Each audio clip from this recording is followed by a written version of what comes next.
শব্দের সহনীয় বা স্বাভাবিক মাত্রা 55 থেকে 60 ডেসিবেল। বিশ্ব স্বাস্থ্য সংস্থার মতে 60 ডেসিবেলের অধিক শব্দ যদি দীর্ঘ সময় ধরে থাকে তাহলে সাময়িক বধিরতা, আর 100 ডেসিবেলের বেশি শব্দ স্থায়ী বধিরতার কারণ হতে পারে। তাহলে একটু কল্পনা করুন তো 124 ডেসিবেলের শব্দ ঠিক কেমন হতে পারে। হঠাৎ করে আপনাকে শব্দ দূষণ, শব্দের সহনীয় মাত্রা কিংবা 124 ডেসিবেলের গল্প কেন শোনাচ্ছি? শুনলে অবাক হবেন। মহেন্দ্র সিং ধোনি যখন চেন্নাইয়ের জার্সিতে লখনউয়ের বিপক্ষে মাঠে নামলেন তখন মাঠে উৎপন্ন হয়েছে 124 ডেসিবেলের শব্দ। এই মাত্রাতিরিক্ত শব্দে ধোনিকে সমর্থন জানানো হয়েছে বেশ কিছুক্ষণ।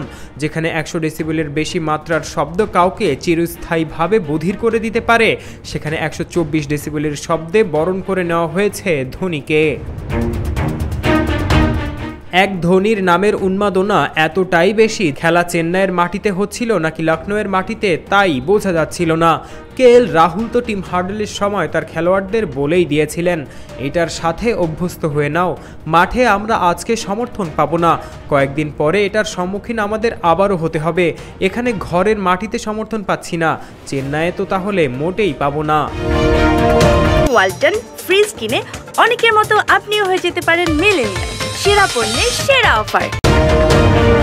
রাহুলের কথার সত্যতা যাচাই করতে খুব বেশি কিছুর প্রয়োজন নেই, এই একটা তথ্যই যথেষ্ট।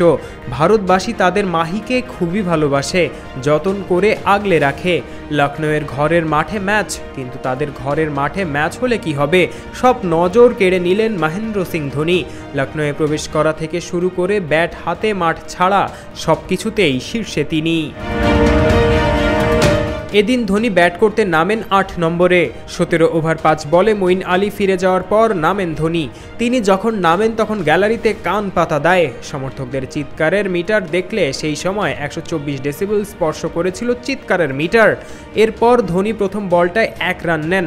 এরপর শুরু হয় ধোনি ধামাকা। সব মিলিয়ে ধোনি 9 বল খেলে 28 রান করেন, 3টা 4 ও 2টো ছক্কা মারেন। 311.11 স্ট্রাইক রেট নিয়ে তিনি পুরো ম্যাচে ব্যাট করেন। মুম্বাই ম্যাচে 4 বলে 20 রানের পর এই ম্যাচেও তিনি বড় ইনিংস খেললেন। বয়সটা 42 বছর। বুড়ো হাড়ের ভেলকি জানান দেয় দর্শকদের এই উন্মাদনার রহস্য আসলে কি।